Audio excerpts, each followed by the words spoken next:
Buenos días, feliz año, bienvenidos a su curso de Psicología Industrial. Hoy es 7 de enero y nos corresponde abordar el capítulo 4 de Robbins de emociones y estados de ánimo. Como ustedes ven, estamos entonces en la semana 11, que corresponde a hoy 7 de enero, emociones e inteligencia emocional.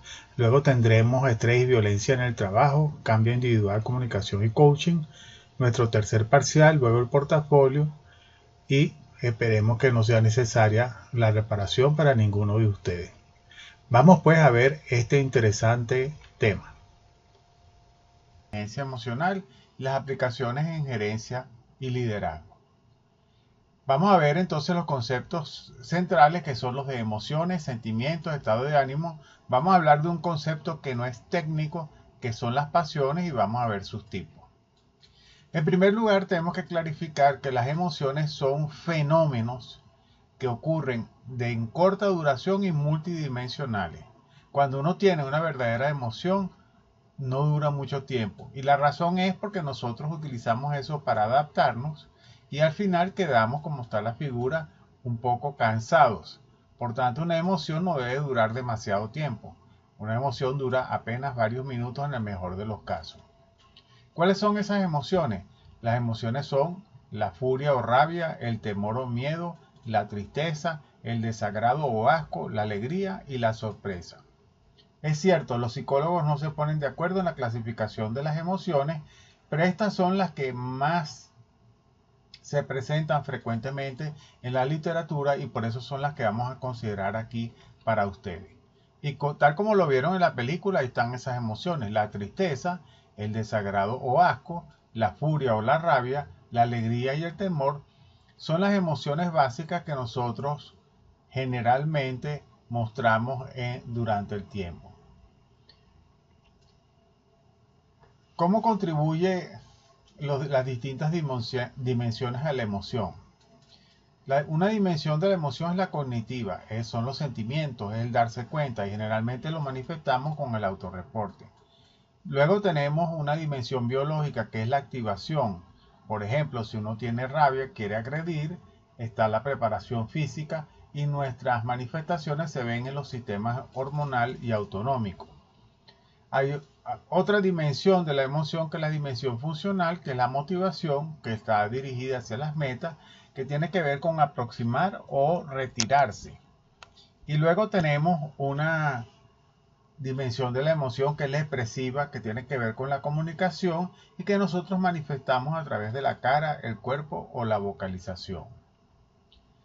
Los sentimientos son diferentes a las emociones. En el tiempo que hemos estado nosotros compartiendo, ahorita usted puede haber tenido varios sentimientos de placer, de displacer, puede haber manifestado atracción o rechazo a lo que yo estoy diciendo, querrá aproximarse o retirarse, y estarán en unos extremos entre el optimismo y el letargo y la irritación y la calma. Los sentimientos son mucho más frecuentes que las emociones, los tenemos durante todo el día y son dimensiones de nuestro placer o nuestro displacer frente a los objetos, acontecimientos o situaciones que tenemos que enfrentar. Y un tercer punto, fíjense que hemos hablado de las emociones como fenómenos de corta duración pero muy intensos, de los sentimientos, que es una dimensión digamos más puntual que podemos tener a lo largo del tiempo, y luego tenemos los estados de ánimo. Aquí es donde tenemos que tener más cuidado. Por ejemplo, está bien que tengamos tristeza, miedo, rabia o alegría. La tristeza está bien en una oportunidad, pero demasiados episodios de tristeza no pueden llevar a un ánimo desagradable, que es la depresión. La depresión sí es un asunto que tenemos que atender. Demasiados episodios de miedo pueden llevarnos a un estado de ánimo de angustia. El miedo es normal, la angustia no es normal, necesita atención. Está bien que tengamos ocasionalmente episodios de rabia. Lo que no podemos permitirnos es tener una situación permanente de irritación. Casi que nadie me puede mirar porque me voy a molestar. Y lo que sí podemos darnos el lujo es de tener muchos episodios de alegría y desarrollar un estado general de optimismo. Eso sí nos lo podemos permitir y eso es lo que predicamos en psicología industrial. Luego tenemos otro asunto que no es un asunto técnico, pero que frecuentemente se combina con este tópico de las emociones y la inteligencia emocional, que son las pasiones y los pecados capitales. Allí tienen una secuencia de los pecados capitales, tal como lo destaca la religión, que son la soberbia, la avaricia, la lujuria, la ira, la gula, la envidia, que son los celos, y la pereza. Estos no son términos técnicos, pero que se utilizan frecuentemente y se explotan en lo que llamamos las novelas, inclusive en los episodios cotidianos de la que ustedes ven normalmente en la televisión o en su internet. Va a haber episodios de soberbia, de alguien que quiere manifestarse por encima de los demás, gente que quiere acaparar, gente que quiere manifestar o manifiesta su lujuria en el apetito sexual, gente que se muestra constantemente iracundo, gente que no cesa y quiere comer, beber y dedicarse a las drogas constantemente. Gente que resiente las cualidades que tienen las otras personas o los bienes que tienen las otras personas. Y está la envidia y están los celos. La envidia es algo que tienen los demás que yo no tengo, y los celos que yo no quiero perder algo de lo que ya yo tengo. Y entonces, por ejemplo, defiendo ardorosamente a mi pareja porque tengo mucho miedo de perderlo. Y ahí eso afecta a nuestra autoestima. Y por otro lado, bueno, hay gente que manifiesta su pereza, que realmente no quiere trabajar, no quiere hacer las cosas que tienen que hacer y manifiesta un desgano por obrar en el trabajo. Frente a las pasiones, nosotros sugerimos las virtudes, o más bien la iglesia sugiere las virtudes. Frente a la soberbia, cultive la humildad. Frente a la avaricia, cultive la generosidad. Frente a la lujuria, tenga episodios de castidad, de abstinencia. Frente a la ira, manifieste su paciencia. Frente a la gula, haga y manifieste su templanza. Frente a la envidia y los celos, manifieste su caridad. Frente a la pereza, sea diligente para hacer las cosas. Una pregunta que siempre nos hacen y la traigo a colación en este tipo de presentaciones es la pregunta que me hacen sobre qué es el amor. Si el amor es una emoción, es un estado de ánimo o es un sentimiento. En realidad la emoción conjuga tres cosas. Y esto que voy a presentar es la teoría triangular del amor de un autor psicólogo muy famoso que se llama Robert Stenberg. Y él dice que la emoción, que el amor tiene tres dimensiones. Una parte de acción de la conducta, de encaprichamiento, una parte de sentimiento o de afecto que tiene que ver con la intimidad y una parte de pensar, la cognición, que es el compromiso. Lo que hablamos recientemente de las pasiones, lo que dice que es una combinación exagerada entre el sentir y el pensar. Allí se genera una pasión que puede llegar a abrumarnos, puede llevar a arroparnos y a hacer que hagamos cosas que normalmente no haríamos. Entonces, en el sentir están las emociones, los sentimientos y los estados de ánimo. Estas tres combinaciones del actuar, el sentir y el pensar es lo que nosotros llamamos el amor. Aquí podemos resumir lo que ocurre en la secuencia del amor. El amor comienza con un encaprichamiento, con una pasión. Si ustedes se pueden recordar, si alguna vez se sintieron enamorados, fue cuando encontraron a una persona y de repente tuvieron un deseo irresistible de aproximarse a esa persona. Ese es el encaprichamiento y por allí es que normalmente comienza el amor. Luego del encaprichamiento, de la pasión, de lo que podríamos llamar de la conducta, viene entonces el siguiente paso, que es desarrollar la intimidad, tomarle cariño a la persona, empezar a cultivar una relación con esa persona. Y finalmente se desarrolla lo que llamamos el compromiso, que tiene que ver con decidir que uno quiere estar la mayor parte de su vida con esa otra persona. Cuando se combinan el encaprichamiento, el cariño y el compromiso, y las tres cosas se dan justamente en las dimensiones que se esperan, nosotros hablamos del amor consumado, que combina la intimidad, la pasión y el compromiso. Pero normalmente en nuestras relaciones eso no ocurre de esa manera. Y a veces tenemos solamente encaprichamiento y algo de compromiso. Entonces ahí hablamos de un amor fatuo, que solamente tiene pasión y compromiso, pero no hay intimidad. En otras ocasiones tenemos el encaprichamiento y el cariño o la intimidad. Y hablamos de un amor romántico, porque la gente siente pasión, tiene cariño, pero no está decidida a permanecer en el tiempo con ellos. Y por otra parte podríamos tener cariño y compromiso. Ese es el amor sociable. Hay intimidad, hay compromiso, pero la persona no nos hace sentir pasión por ella. Normalmente cuando comienzan las relaciones, esto es lo más fundamental, el encaprichamiento, luego la intimidad y luego el compromiso. Con el tiempo se reduce el encaprichamiento y queda el cariño y el amor vacío, y el compromiso, que es el amor sociable. Cuando las parejas empiezan a tener problemas, uno se pregunta si hay que redescubrir la pasión que hay entre esas personas. Y eso es lo que exploramos normalmente. Y si ustedes sienten que tienen dificultades en su relación, tienen que preguntarse qué es lo que pasa en estas tres dimensiones. Siento pasión por esa persona, siento suficiente cariño, intimidad, tengo compromiso. Nunca tenemos el triángulo equilátero, pero cuando sospechamos que nuestras relaciones tienen problemas es porque algunos aspectos de ese triángulo no están bien desarrollados. Y por ahí comienza nuestro descubrimiento de las cosas que podemos hacer para mejorar. En resumen, el amor es mucho más que estados de ánimo, que sentimientos y emociones, pero que se nutre de todos ellos.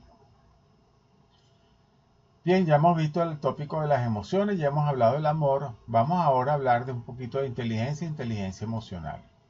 Inteligencia es la capacidad para resolver problemas, es la definición más convencional que tenemos sobre el tema.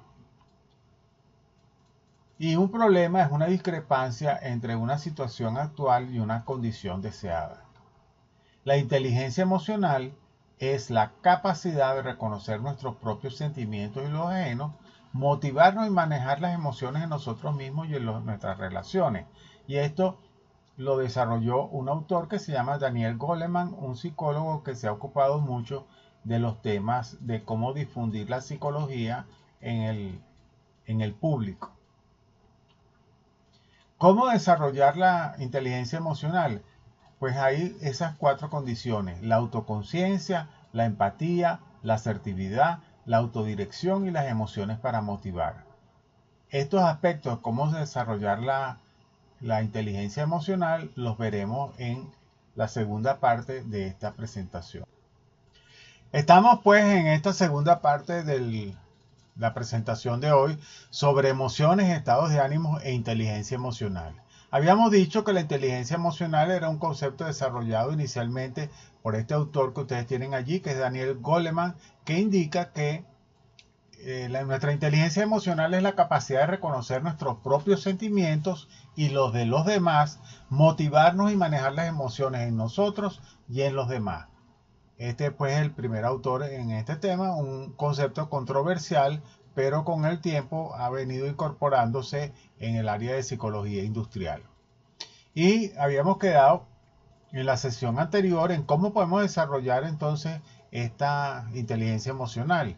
Y habíamos dicho que era a través de la autoconciencia, la empatía, la asertividad, la autodirección y el uso de las emociones para motivar. Vamos a ver cada uno de ellos.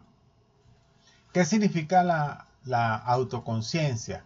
es darse cuenta, introyectar las dimensiones de la emoción, es decir, qué es lo que estamos pensando, qué es lo que estamos sintiendo, qué ocurre a nivel fisiológico con nuestra emoción, cómo lo estamos expresando a través de nuestra cara y qué estamos haciendo comportamentalmente. El tener conciencia de nuestras emociones es el primer paso para desarrollar la inteligencia emocional.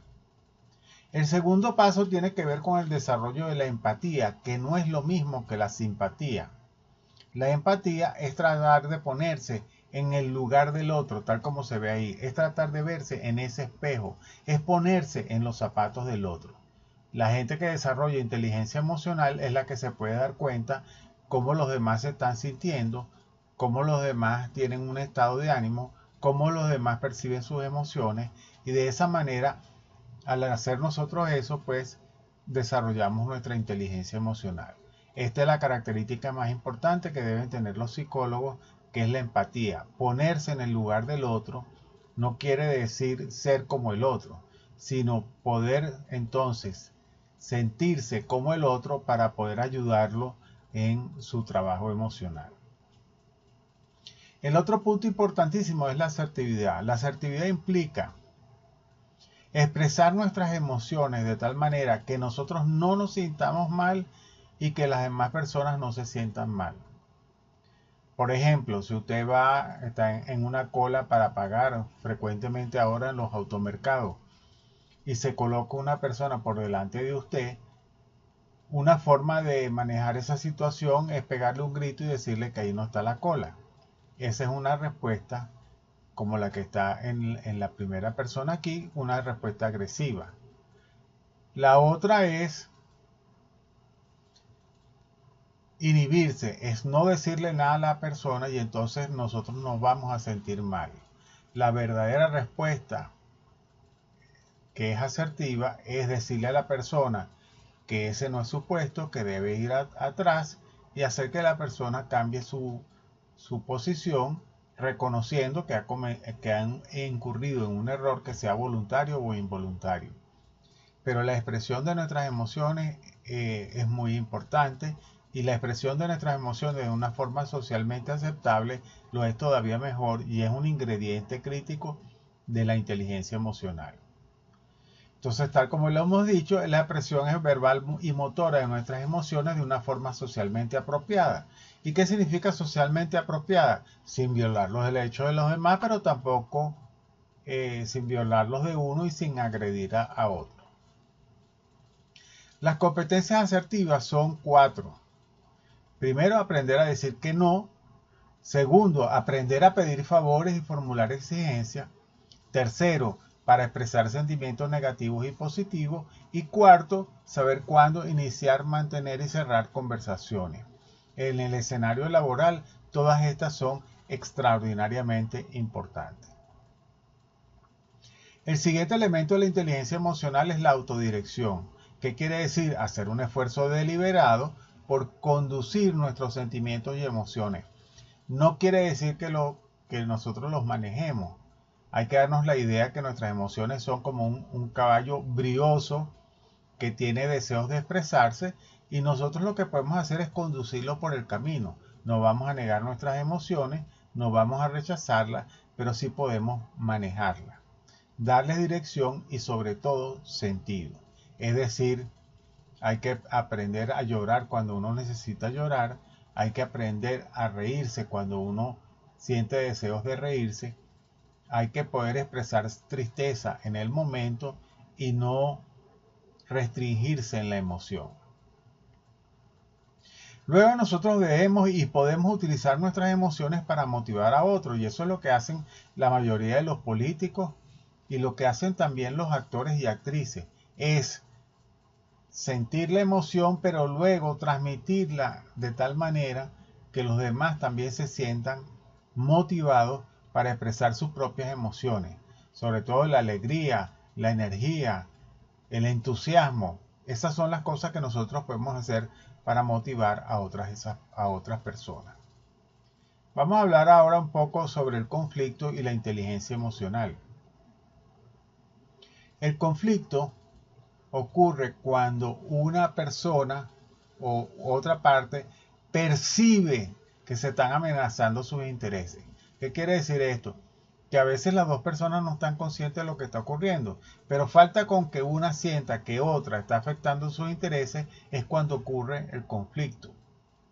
El conflicto también genera estrés y por eso lo tenemos que manejar con los recursos de la inteligencia emocional. Hay conflictos que son funcionales y conflictos disfuncionales. ¿Cuáles son los tres tipos de conflictos más importantes en el escenario laboral? Primero, el conflicto de tarea. Yo estoy haciendo una cosa y otra persona piensa que la debe estar haciendo ella. O por el contrario, yo pienso que otra persona tendría que estar haciendo una tarea y no la está haciendo. Un segundo tipo de conflictos son los conflictos de procesos. Es decir, en un proceso hay una secuencia de pasos. Y las personas pueden tener diferencias en cuál es la secuencia de pasos que hay que seguir. Y eso genera conflicto. Y desde luego hay conflictos en las relaciones interpersonales. Y ese es el tercer tipo de conflicto que puede ocurrir en una organización. El conflicto es funcional cuando al final del camino eso ha terminado por mejorar el desempeño del grupo o de equipo. Y es disfuncional cuando ese conflicto hace que disminuya el desempeño, se afecten los resultados organizacionales y sea necesario hacer intervenciones más amplias para resolverlo. El proceso de conflicto pasa por una serie de estadios que, tal como allí los menciona. El primero es la oposición potencial, luego viene la cognición y personalización, luego las intenciones, viene un estadio que es el de la conducta y luego vienen los resultados. En la oposición potencial, como lo hemos dicho, las condiciones antecedentes es si hay problemas de comunicación, si hay afectación de la estructura organizacional o hay variables personales en los individuos que afectan, eso es el sembradío, eso es el cultivo para que ocurra el conflicto. Y el conflicto puede ser percibido cuando una de las partes está de acuerdo con él y es sentido cuando ambas partes se dan cuenta que existe un conflicto. Luego que tenemos un conflicto que ha sido sentido, vienen nuestras intenciones de manejar el conflicto. Y nuestras intenciones pueden ser de competir, de complacer, de colaborar, de evadir o hacer un compromiso. Uno debería esperar, como lo vamos a ver en la siguiente pantalla, que haya una colaboración para lograr los resultados que se esperan. Luego de las intenciones vienen las conductas abiertas que implican que uno presenta unas acciones y se observa una reacción. Y esto entonces nos lleva al quinto estadio, que es los resultados. En el caso que sean buenos, mejora el desempeño del grupo. En el caso que no sea así, se reduce el desempeño del grupo. Aquí tenemos las expresiones de las intenciones del manejo de conflictos. Por un lado, nosotros podemos ser o no asertivos, que ya lo vimos antes, o asertivos, defender nuestros derechos. Y en la otra dimensión está el ser no cooperativo o cooperativo. Cuando nosotros ni somos asertivos ni cooperamos, ocurre la evasión.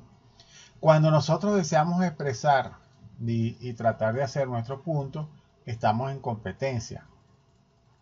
Cuando nosotros declinamos nuestra asertividad y queremos cooperar, hacemos complacencia. Cuando queremos hacer una decisión distributiva, aceptamos el compromiso. Y cuando nosotros queremos realmente resolver un conflicto en donde todas las partes se sientan bien, vamos a ser asertivos, vamos a ser cooperativos, pero vamos a encontrar una oportunidad de solución que sea beneficiosa para todos. El conflicto puede escalarse o desescalarse y va desde los desacuerdos o malos entendidos menores hasta los esfuerzos abiertos por destruir a la otra parte.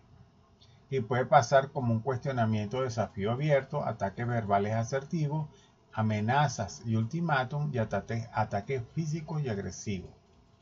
Los conflictos, como ya hemos dicho, se pueden escalar o pueden disminuir su escala. Existen unas técnicas que se utilizan organizacionalmente para estimular el conflicto. Una de ellas es hacer comunicaciones confusas. Por ejemplo, yo podría decir, no, de nuevo va la carrera de relaciones industriales a 5 años y las personas que están ahorita van a tener que hacerlo. Eso va a crear una confusión, eso es un chisme y puede hacer que la gente empiece a inquietarse y a estimular un conflicto. Puedo traer profesores externos a la carrera y los profesores externos empezar a decir, mire, pero es que en la Universidad de Carabobo la formación es mucho mejor que la que se hace en la UCAP y eso estimula el conflicto. La reestructuración del plan de estudios podría ser, de hecho es una oportunidad para que ocurra el conflicto, porque va a haber profesores que se van a sentir afectados y otros que se van a sentir beneficiados. Esto hace una estimulación del conflicto. Y después uno puede traer un abogado del diablo o pueden ocurrir abogados del diablo que naturalmente estén todo el tiempo diciendo cómo las cosas podrían ser diferentes. Hay otras técnicas que son las técnicas de resolución del conflicto, que van desde la solución del problema, metas de rango superior, expansión de los recursos, evasión, aplanamiento, compromiso, mandato de autoridad, modificación de las variables humanas y modificación de las variables conductuales. Todas esas son formas como se pueden resolver los conflictos. ¿Cuáles son las aplicaciones? Acuérdense que el liderazgo es animar, influir, entusiasmar a los colaboradores para alcanzar metas y la gerencia es la planificación, organización, dirección y control de los recursos para conseguir metas organizacionales. La inteligencia emocional sirve para animar y generar energía, para mejorar actitudes laborales, para asegurar el involucramiento y para disminuir las tensiones. Primero sirve para animar y energizar a los colaboradores. Sirve para mejorar las actitudes laborales de satisfacción, compromiso e interés por la tarea. Sirve para asegurar el involucramiento de la gente con el trabajo, aumentar la productividad, disminuir el ausentismo y disminuir la rotación. También sirve cuando se utiliza el humor para aliviar tensiones y reducir el estrés laboral. Podemos resumirlo de esta manera. Cualquiera puede estar furioso. Eso es fácil, pero estar furioso con la persona correcta, en la intensidad correcta, en el momento correcto, por el motivo correcto y en forma correcta, eso no es fácil. Y eso lo dijo Aristóteles hace muchísimo tiempo en su libro escrito de Ética para Nicómanos. La sabiduría emocional, además de la inteligencia emocional, es emplear la inteligencia emocional para generar bienestar en la comunidad. Bueno, entonces agradecemos sus preguntas y hemos hablado de este capítulo, no de todo el capítulo, pero hemos hablado de este capítulo y recomendamos también este libro que es No diga que sí cuando quiera decir que no, de Frenstein y Jim Baer.